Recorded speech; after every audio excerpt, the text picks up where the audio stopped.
Hey Calvary Hill Church. We hope this past Sunday was filled with so much candy, family, and so much fun. And we just wanted to share some of the wins with you all.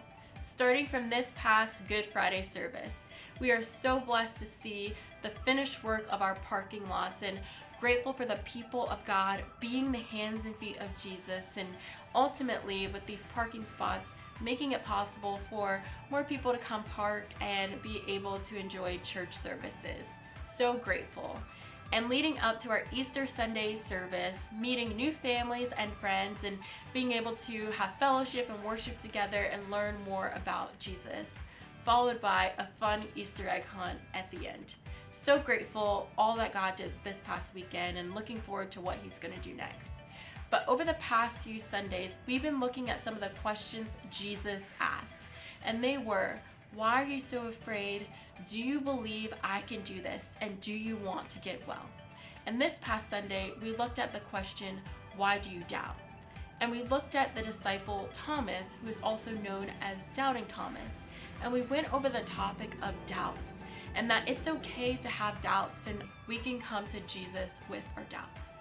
So let's take a look at John 20, 24 through 28, where Jesus reveals Himself to Thomas, where Thomas originally tells the other disciples he will not believe until he puts his hand in the side.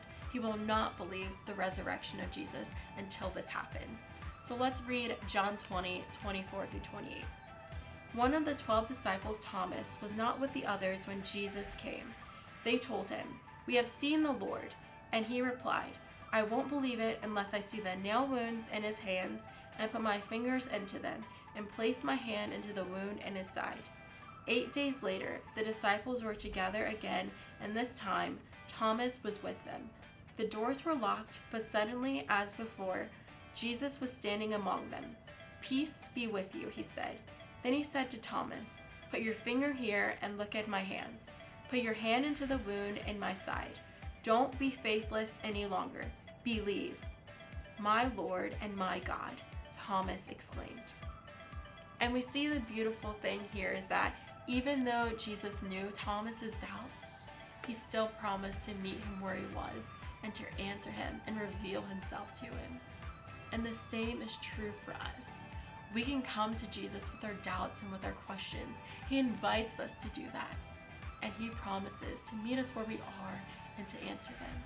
So I hope that encourages you, and we look forward to going into this coming Sunday and learning more about Jesus. So can't wait to see you 10 a.m. on Sunday. But before Sunday, please don't forget that First Saturday Prayer is this coming Saturday, 8 a.m. to 9 a.m. And we hope to see you there for a time of prayer and just meeting together, seeking God for our community, our schools, and just being with God. So can't wait to see you there for this coming Saturday and also Sunday. See you there soon.